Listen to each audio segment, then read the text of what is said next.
Hi, everybody. Paul Walsh with another episode talking about the weather impact on consumers. We've been calling it forecast effects, but I also like to call it the Michael and Paul show. Today, what we're going to talk about is how weather conditions interact with other local signals to drive consumer demand, and how businesses now are really looking at how those externalities are driving the business, both from a demand side and also using those insights to help from a marketing perspective. And just to give you a quick example, I live in the Philadelphia suburbs, and as we speak, we're being lashed by Tropical Storm Faye. We knew Tropical Storm Faye was coming yesterday, and my wife does a lot of yard work because she likes to do that. The fact that we had a prediction of 1 to 2 inches of rain because of Tropical Storm Faye, she went to our local home center retailer yesterday specifically to buy fertilizer for the grass. I think some kind of moss remover and crabgrass remover, knowing that it would be a great day to put that down in advance of the Tropical Storm Faye. That's an example of an external driver, the weather forecast, shaping what we would be needing and what we will be buying. But also, if you overlay on that the fact that we're now in a COVID-19 environment, I'm at home, I can't get outside. She had to go shopping. She had to stand in line and go through all those things. That's an example of how the local external environment drives consumer behavior. And of course, the good news now is that we can measure that. And from a weather perspective, certainly we can predict that. For more on that, I'll turn it over to my friend, Michael. Thanks, Paul. This series of videos has been about understanding how we can use external data to improve our understanding of the neighborhoods around our stores. And by understanding the neighborhoods better, do a better job of driving sales inside the stores. So how do we do that? The answer is we understand the neighborhood by understanding the data that comes out of the neighborhood. This chart's what I call a data wheel.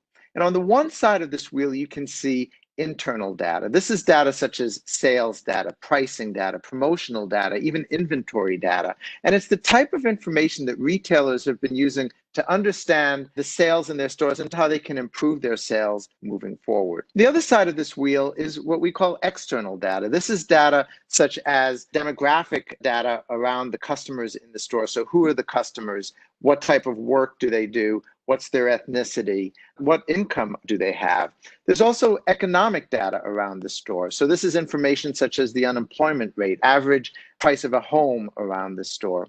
And of course, we've been talking a lot about weather data in this series. Weather data is probably cornerstone to all of these decisions because it's so key to understanding what consumers are buying and why consumers are making these purchase decisions. So there's many different types of data. We'll use social data very often to even improve on our understanding of why customers are doing things within the neighborhoods around the stores. At the bottom of this chart, you can see there's a new type of data that we've been using, and this is what we're calling the COVID-19 index. Some people are calling it the pandemic index. And this index has actually been created by a gentleman named Mike Haydock. Mike is a good friend of mine, and I've got a special surprise. Mike's going to be joining us in next week's video, and he's going to be explaining to us this index. So I don't want to go into it in too much depth today.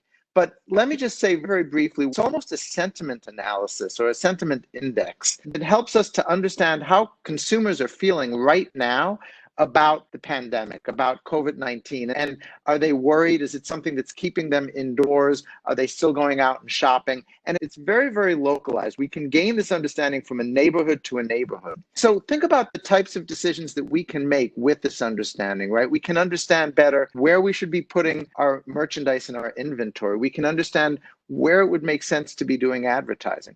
These are the different types of data that we use when we're talking to our customers every day. And we would love to talk to you more. If you have any questions about this, please reach out to either Paul or myself. Thank you.